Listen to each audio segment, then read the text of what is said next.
Bonjour, bienvenue sur Alzheimer et alors la chaîne.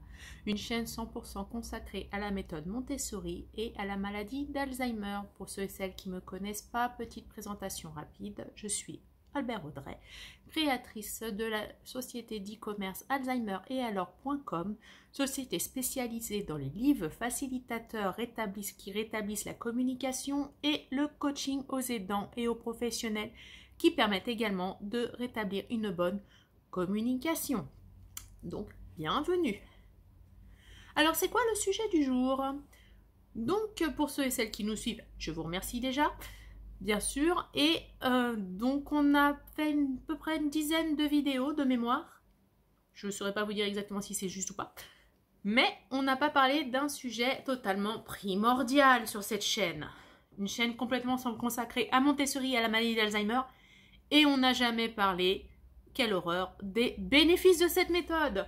Donc c'est parti, vous vous en doutez bien, le sujet du jour c'est les bénéfices de la méthode Montessori.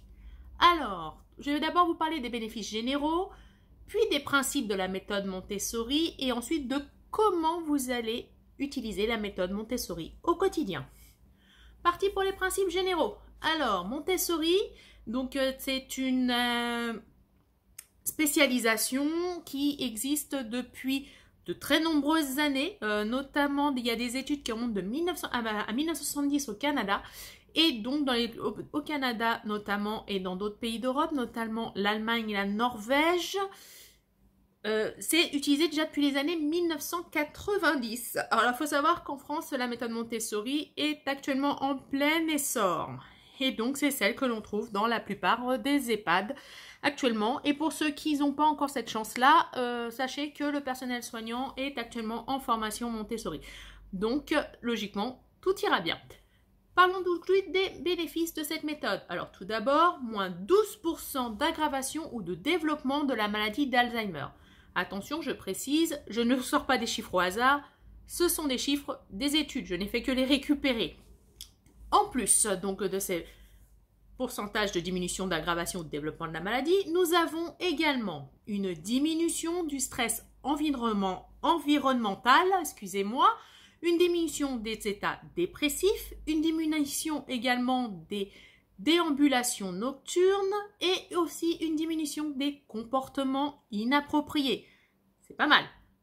En plus, nous avons pu noter par la méthode Montessori une amélioration des repères spatio-temporels, rétablissement d'une bonne communication, également l'amélioration, d'une bonne capacité à communiquer, s'alimenter, se sociabiliser et se connecter au réel. C'est franchement pas mal tout ça. Et en plus, une amélioration du coup des repères spatio-temporels.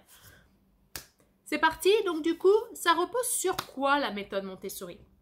Alors tout d'abord, ça repose sur la liberté de choix. Donc je m'explique, donc la liberté de choix, c'est tout simplement pouvoir s'exprimer et pouvoir dire oui ou non à quelque chose et le respecter. Principe fondamental de la méthode Montessori, puisque si vous laissez le choix à votre proche ou à votre patient, déjà, il sera ravi d'être considéré comme une personne et pas comme un objet ou juste une personne dont vous vous occupez, mais également, ça le valorisera et il sera ravi qu'on lui demande son avis. D'ailleurs, notamment, si vous posez la question « Voulez-vous m'aider ?», vous avez une grande chance d'avoir le test du sourire et un grand sourire s'illuminer sur le visage à base de « Mais oui, bien sûr, je veux bien vous aider. Qu'est-ce que je peux faire pour vous ?» Et ça, c'est magique. Donc, premier principe, la liberté de choix. Deuxième principe, l'autodiscipline. Alors, je m'explique. La méthode Montessori, en fait, passe par la capacité à s'auto-corriger. Donc, en fait, il n'y a pas de bonne ou de mauvaise méthode, seulement une bonne manière de pouvoir apprendre ce qu'il y a à faire ou ce qui a déjà été fait.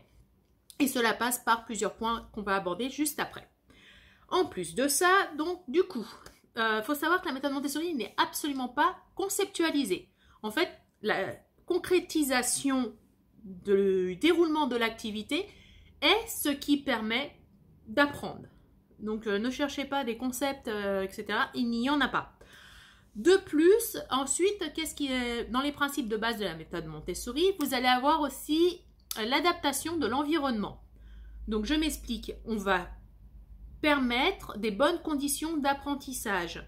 Et donc, enlever, par exemple, tout ce qui va pouvoir potentiellement attirer l'attention de la personne sur autre chose que l'activité en cours. Je pense notamment aux personnes qui essayent de faire des activités Montessori mais qui laissent la radio ou la télévision allumée. Question de concentration, c'est pas trop ça. Vous vous en doutez. Et donc aussi, alors le dernier grand principe de la méthode Montessori, c'est la simplification des techniques. Alors il faut vous dire qu'il n'y a pas une grosse activité en soi, mais une activité de base qui est découpée en plusieurs petites étapes afin qu'elle soit assimilable par le plus grand nombre. En fait, plus vous allez la rendre simple, plus les personnes atteintes de troubles cognitifs, même à un stade très avancé, vont pouvoir participer. Et c'est exactement ce que nous cherchons à faire. Donc, dans les principes, on reprend, il y a la liberté de choix, l'autodiscipline, le rythme de la personne. Donc, il n'y a pas de temps dans une activité Montessori. La personne prend le temps qui lui est nécessaire. C'est à vous de vous adapter et pas à elle. Et en plus de ça, du coup, on adapte l'environnement et on simplifie les techniques. Alors, à partir de là, qu'est-ce qu'on fait? Donc, il faut savoir que l'approche globale de Montessori repose sur deux choses. Repose sur deux choses. Un, le contrôle de sa propre vie. Et deux, l'engagement. Donc, le contrôle de sa propre vie, il passe par quoi? Tout simplement par laisser le choix de s'exprimer, de donner son avis ou ses opinions. Voilà. Et l'engagement, ne pas forcer la personne à faire ce que vous voulez qu'elle fasse ou pas. L'important, c'est de lui proposer et de respecter son choix. Du coup, comment on fait tout ça? Alors, la méthode Montessori, tout d'abord, elle est différente de l'approche traditionnelle. Pour ceux et celles qui voudraient voir les différences en détail, il y a une vidéo sur cette chaîne. Sinon, elle repose sur quoi? Donc, elle repose sur les capacités préservées. Donc, je m'explique. Les capacités préservées, bien que vous ayez une vidéo sur cette chaîne à regarder éventuellement, ça repose tout simplement sur ce que cette personne sait faire. La personne que vous avez en face de vous sait encore faire des choses. Et ce qui compte pour vous, c'est qu'elle puisse maintenir toutes ces capacités qu'elle sait encore faire. Il y en a un certain nombre divisés en 5 grandes catégories. Je vous laisse regarder la vidéo qui correspond à ce sujet. En plus de ça, vous allez adapter l'environnement autour pour que ça soit propice à l'apprentissage. Et ça va passer par quoi? Alors tout d'abord, ça va passer par aider à se repérer dans le temps et dans l'espace.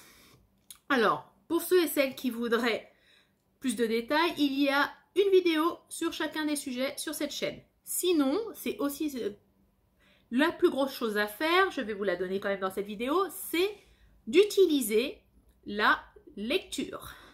La lecture, votre super arme magique, votre Excalibur contre la maladie d'Alzheimer. Je m'explique.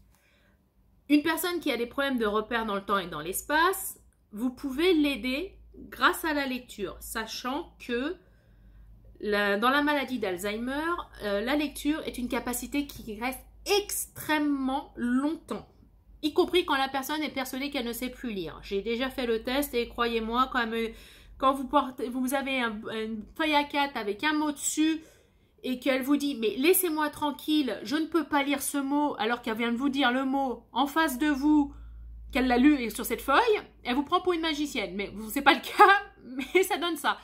Donc, ce que vous faites pour les repères spatio-temporels, c'est vous prenez des feuilles A4, vous utilisez de l'Arial en police, s'il vous plaît, car c'est la plus facile à déchiffrer car elle n'a pas d'empattement. Vous assurez un bon contraste et une bonne taille. Alors, pour la taille des polices, le mieux, à votre avis, c'est quoi? Vous demandez à la personne, évidemment. Vous faites une feuille A4, vous prenez plusieurs tailles de police. Alors, en général, ça va dépendre des troubles visuels de la personne que vous avez en face de vous. Mais on est entre 40 et 100 en taille de police. Et vous lui demandez laquelle elle arrive à lire le mieux, tout simplement. Donc, à partir de là, qu'est-ce qu'il va avoir à faire d'autre? Alors, il faut savoir que dans la méthode Montessori, un des grands principes, c'est que vous intervenez pas. Enfin, plutôt le moins possible. La méthode Montessori, en fait, repose sur « aide-moi à faire seul ». Donc, vous êtes des facilitateurs. Donc, vous observez les scènes, vous observez la personne en train de faire l'activité et vous l'aidez le moins possible afin qu'elle puisse s'en sortir toute seule. De temps en temps, vous allez juste lui poser la question, et encore pas forcément une question d'aide, mais plutôt le « est-ce que votre activité vous plaît? Est-ce que vous aimeriez recommencer ?» Et là, si vous avez le « oui, j'aime beaucoup, j'aimerais bien recommencer », bah déjà là, vous avez un moyen d'occuper cette personne et c'est magnifique. Autre sujet que vous allez avoir au niveau de la méthode Montessori, les forcément comportements inappropriés. Vous avez peut-être déjà eu ce cas ou pas, auquel cas vous allez devoir d'abord rechercher les causes somatiques de ce problème et éventuellement si vous allez tester la médication et donc auquel cas vous en parlez avec l'équipe de professionnels et le reste du temps vous allez observer. Alors, pour pouvoir bien analyser un comportement inapproprié, je vous conseille tout simplement d'aller sur la vidéo concernant ce sujet sur ma chaîne. Donc voilà, on va répéter. Donc la méthode Montessori est une méthode prouvée et approuvée par les scientifiques depuis de nombreuses années. Elle permet une valorisation et une participation active des personnes atteintes de troubles cognitifs. La lecture est votre arme magique afin de pouvoir aider votre proche au maximum. Et donc, il faut retenir qu'il faut laisser le choix à la personne de faire ou de ne pas faire et le respecter, évidemment. La laisser s'autocorriger toute seule. Favoriser un environnement pour l'apprentissage et faire des aides extérieures. Par exemple, moi, une fois que j'ai été formée, je me suis toujours promenée en service avec mon badge avec mon nom. Et afin que les personnes atteintes de troubles cognitifs que j'avais dans l'unité où j'étais se souviennent de moi, bah, on avait notre badge. Et donc le matin, quand on allait les réveiller, ou le reste du temps, quand on leur parlait, on leur disait notre prénom et on leur montrait le badge. Et on leur demandait comment ils s'appelaient. Voilà. Et que du coup, bah après quand ils nous cherchaient et qu'ils nous disaient madame ou etc., c'était bonjour, mon prénom est juste là. Et du coup, à force, bah, ils nous appelaient par nos prénoms, ce qui est beaucoup plus agréable pour eux. Alors, pour ceux et celles qui se poseraient la question de savoir pour le vouvoiement ou le tutoiement, c'est la même chose. La méthode Montessori n'est pas dans le « faut absolument vous voyez parce que ce sont des seniors, c'est comme ça qu'ils ont été éduqués » ou le « il faut pas ». La seule chose qu'il faut faire, c'est demander à la personne. Si la personne préfère que vous la tutoyez, tutoyez-la. Ce sera beaucoup mieux pour tout le monde et surtout pour elle parce que vous l'aurez écouté. Voilà, donc j'espère que cette vidéo vous a intéressé. Alors n'hésitez pas à liker, disliker, partager, commenter, bref, tout ce que vous désirez. Et pour ceux et celles du coup qui voudraient découvrir notre site, donc je vous rappelle qu'il a le même nom que cette chaîne, donc c'est beaucoup plus facile. Hein. Donc c'est alzheimeretalors.com. Alors dessus, qu'est-ce qu'on trouve? Donc du coup dessus, vous trouverez un e-book gratuit si vous vous inscrivez à la newsletter.